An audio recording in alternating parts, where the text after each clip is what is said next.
Sometimes I walk around my neighborhood and I feel like the Sixth Sense kid. Except I don't see dead people. I see federal agents. A lot of undercovers here. And like they're so easy to spot, you know. Like for me anyway. Some of them look like yeah, okay. It's a good thing no one needs a sidewalk to walk on, you know. Whatever. It's okay. They're fine. They don't know. God love them. Yeah, there's all kinds of different people here. Like sometimes I see guys that are not they're undercover, but they're not like local undercover guys. You can kind of tell there's different things you can look at that kind of will clue you into that. I don't know what they're doing here a lot of times, but it's kind of a spooky state. Like there's always some kind of spooky stuff going on. When I get nervous is when I see the FEMA guys around. Sometimes when we'll have storms and stuff, or like a big one coming. I remember a couple years ago. I think it was a couple years. How's your grasp of time? Like 2018, we had some. We were going to have a hurricane that was supposed to make landfall here, and it was going to be a real serious one. And there were FEMA dudes walking around right there, International Marketplace. They had the shit on too. Like they had the whatever, the badge things you get. I mean, right on it. That always makes me nervous because it's like, why are they here? They opened that place up, the one closest to here. They opened it in 2018. I had a friend go over there, and just to poke around, and they met him kind of outside. They saw he was on the periphery of it, and he said they were really cool to him. They talked to him, walked him around. I forget how the conversation went, but they basically told him, yeah, it's just for emergencies, and you know, things have been. We had a lot of stuff going on in Big Island with eruptions and things like that. So he was just basically saying, we need this in case we have to house people. I mean, they're not going to tell you anything, right? But I thought that was kind of surprising. I figured they'd just tell them to fuck off, you know, but they didn't. They're actually okay. I have no interest in going there myself, seeing as I'll probably be there at some point anyway. But yeah, there's a lot of, and it's a military base. This place it's a military base disguised as a U.S. state, and on top of that, disguised as a tourist destination. What is a tourist destination? But it's a military base, you know. So there's a lot of weird stuff here going on. They have a lot of weird tech, you know. That's why I'm almost certain. Well, they have Bluebeam here for sure, in my opinion. But I noticed today walking on Waikiki,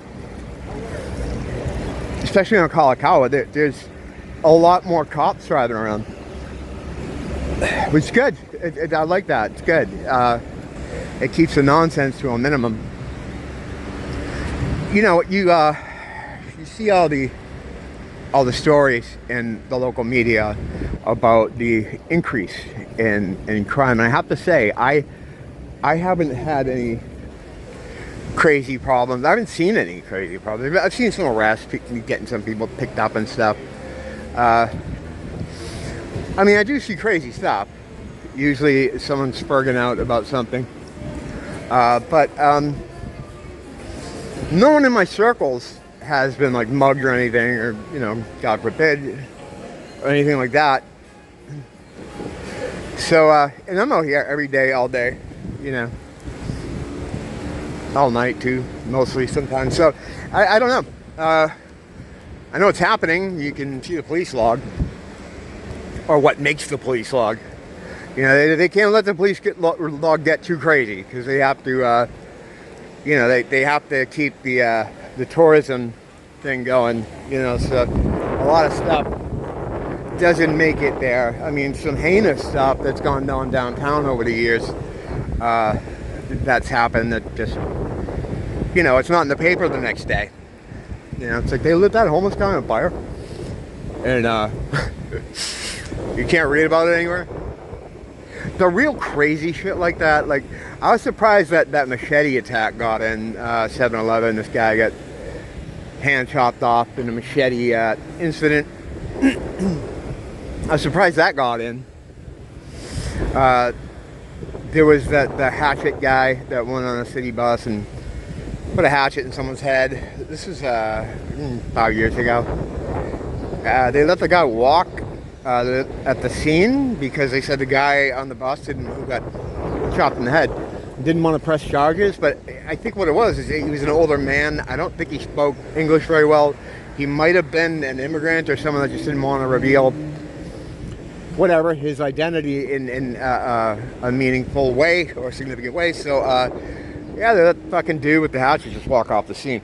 And there were some people on local media, on the TV that were like, well, there was a lawyer saying just because the guy didn't want to press charges, the state can press charges against this guy. I mean, he walked on the fucking bus and jammed a hatchet in someone's head. You're really not supposed to do that. I mean, so, or you shouldn't. I mean, but he was kind of outraged. He's like, why? You know, you could always have picked him up, detained him, and then the state could have went after him. I think they were just scared. Yeah, they were scared. He had a hatchet, and they were just like, fuck that. I get it. They're not used to this kind of stuff here. It was never like this here. I was talking to a commenter who was mentioning that back in the day, the cops didn't carry guns here. It was unnecessary. And I understand, like, my wife grew up in this very neighborhood. And it got wild sometimes. There was a lot more of a nightlife here. There were more bars. Yet, there was not as much violence. Certainly not any of the crazy kind of aggressive violence we're seeing now. Or I'm not seeing. I mean, I see it in the news reports. I see it in the crime stats and everything.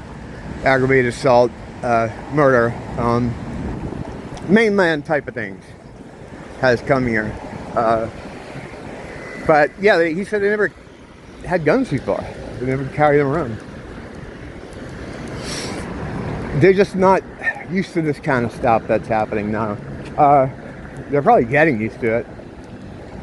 But it is encouraging to see them driving around. At least sometimes their presence, I mean, just it'll keep some person from doing something. Like for a long time, bad people knew that there was no security here, especially up on Kalakaua. So it emboldened them to just act like assholes and terrorize people. If they know that that's changing somewhat, just the idea that it's out there is good. And I guess that program of sending people back has hit a snag. I was reading a little bit about that. The idea where repeat offenders or people that get picked up and get banned from Waikiki, what happens is they have no way to police that, I guess, so it hasn't really done anything. I don't know, there's not much you can do. It's really, with shortages in the department, it's tough, man. It's tough.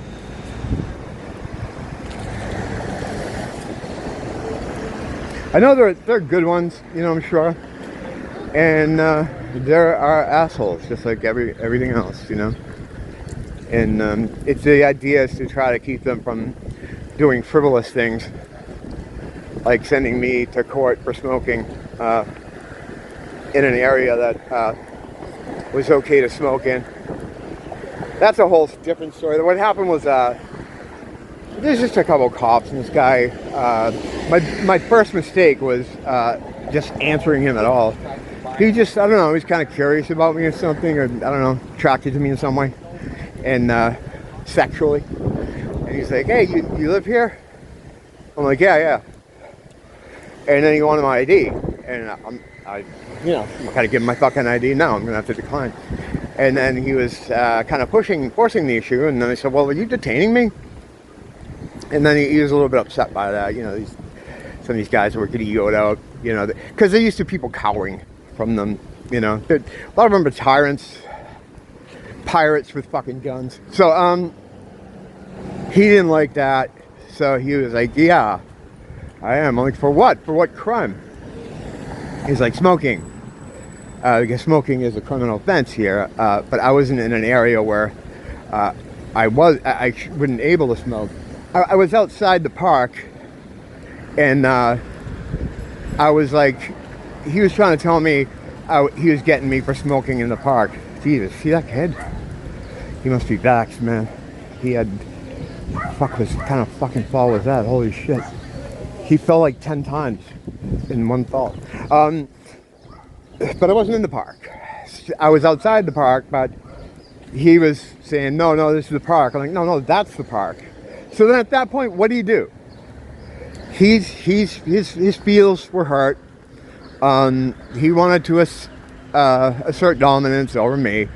And at that point, what do? I mean, because if you have someone like that, if you have a personality type like that, a cop like that, like, where does it end? Like, is he just gonna, like, pull out a baton, break my arm, and throw some fucking ice on me and say I attacked him because I'm on ice? I mean, you know what I mean? I mean, you can assert your rights, but at some point, you can come up against the wall with some of these assholes.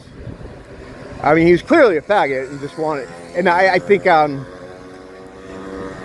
yeah, I think there was a little bit of attraction there, and when I wasn't receptive, this is just my opinion, I wasn't as friendly with him. He decided to escalate it, and then I called bullshit on it, and then he just went to fantasy world.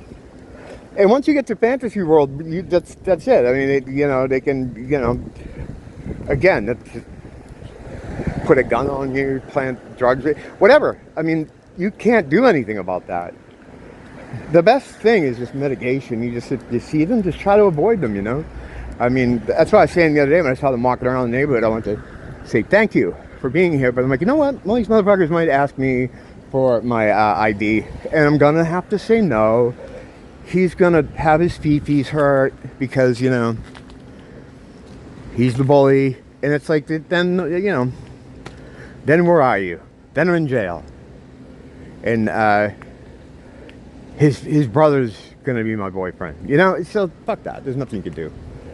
You just try to fly low and stay out of the fucking eye of Sauron. I think that's good advice for just about anything. Don't blame the teacher, blame the school.